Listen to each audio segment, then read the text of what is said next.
good afternoon, or whatever time it is when you read this. Before we get started, this is our second lecture for the Pediatrics course. I'd like to bring up a minor technical point. For those of you who were asking, the folder for the first video lecture, or the drop box, the submission box for the first video lecture, is open until May 4th. People were having trouble getting the postings done, so I went ahead and opened it till May 4th. And hopefully this will help. We're going to begin today our second video lecture. And I want to continue with the idea of how are we feeding the kids, what are we training them with. And I'm going to focus today on the area from about 2 to 5. There's a lot of experimentation that goes on here for the child. The child begins to become tactily involved with food. They will pick things up. They will smash them together. It is not just a matter of eating, although they're eating because they're hungry and they enjoy the food. But there's also this experimentation with the world, especially the younger they are. The experimentation is normal behavior. Now, if you're dressed up rather formally because as soon as the baby's fed and the babysitter's here, you're on your way out the door for a concert, you may not appreciate the tactile properties of peas as applied to various surfaces, including the baby's head. But understand that for the baby, that's part of normal learning. Plan accordingly.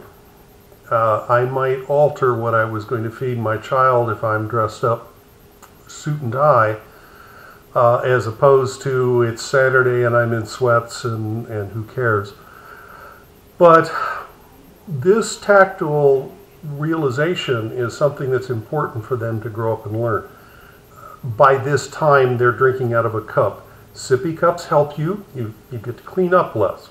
But eventually, you're going to want them to learn regular cups. Plastic is marvelous. It doesn't break.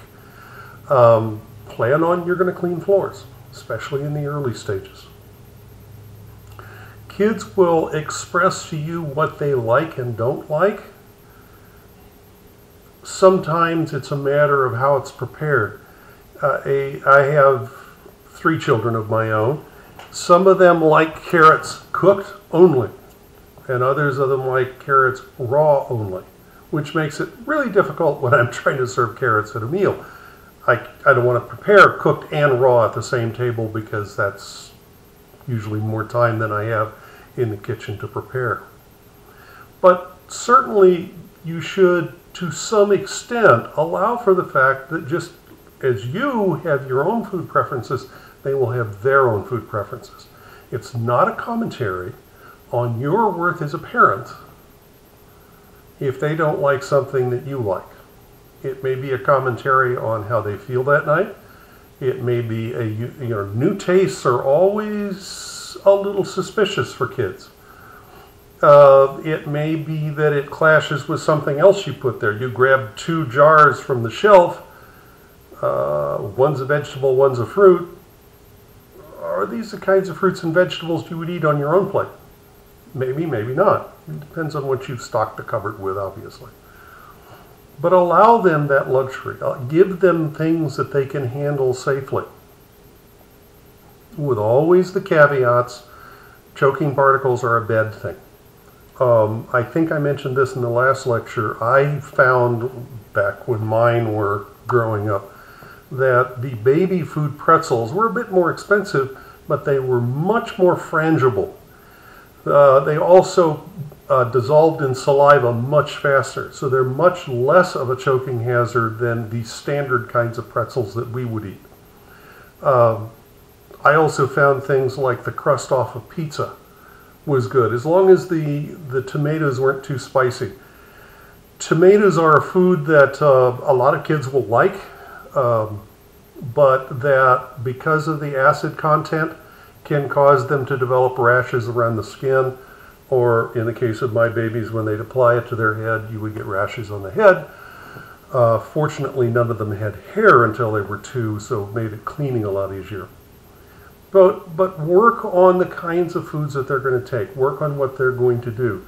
Remember that baby foods in general are much, much lower in salt than the way you prepare foods at the table.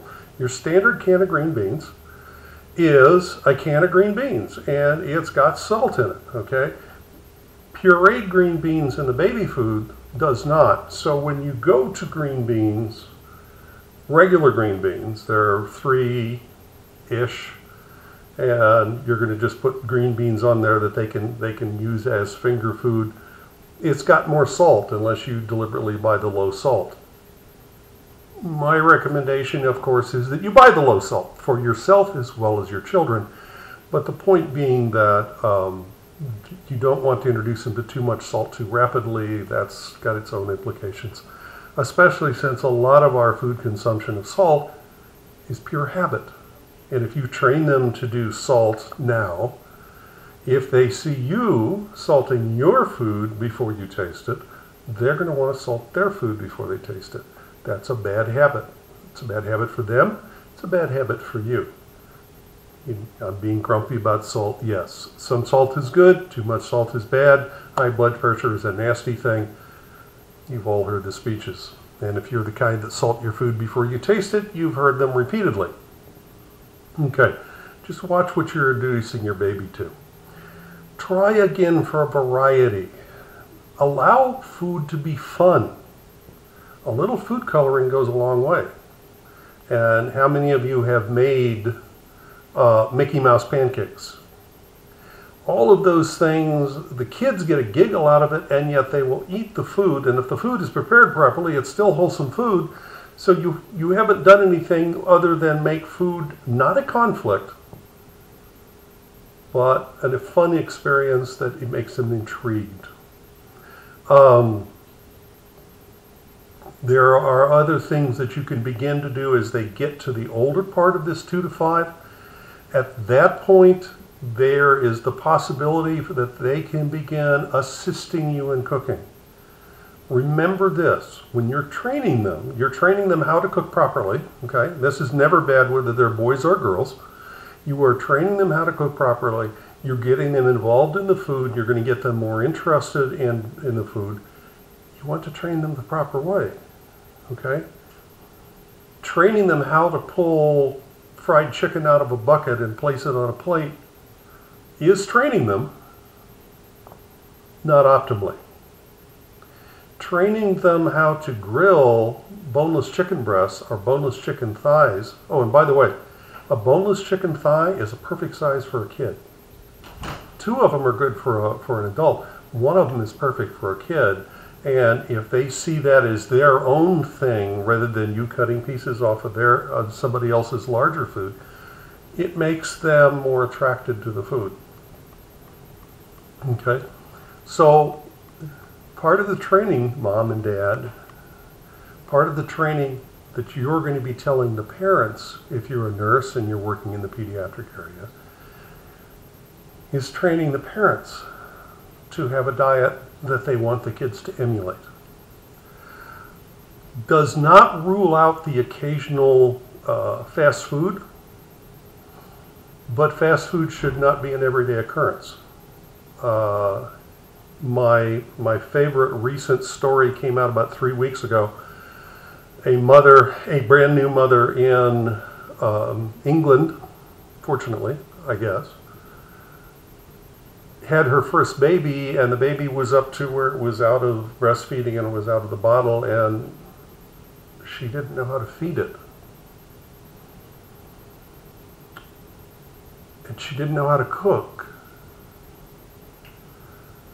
So her response was to puree McDonald's hamburgers and serve them to the kids. Can you tell that I don't think that's necessarily optimal? I'm not saying you should run out and learn how to do baby food cordon bleu.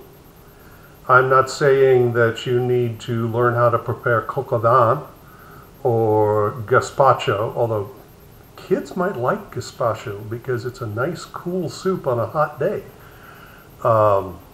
You could just call it fancy tomato soup instead of tomato soup. We aren't going to get into cooking lessons here, but a good gazpacho bene. All right, so be training them how to prepare food, how to make things work, and talk to them about cooking it long enough and not too long, and show them how to tell if something's done. Teach them what they can do and get them involved in the cooking so that they become involved in the eating and they become adjusted to what's going on. These are the things that you're going to do 2 to 5. Once they get past 5, they should have most of this down, and what you're going to be working with them on is developing a more advanced taste, developing relationships, appetite, etc. One thing I want to push into this, and it's going to be more apparent when we get into the next age group, the 6 years and older, is this is the time, and I would start them at 4 and 5, where they're following mommy and daddy in an exercise program. And to me, that's just as much part of eating. It's developing the idea of making this whole integrated package of how to be well, how to be all that you can be, how to be bigger, faster, stronger, any of the standard cliche slogans you want to work with. But to do that, you've got to model it. Doesn't have to be big. You don't have to go out and train for a marathon with the kids, especially at this age.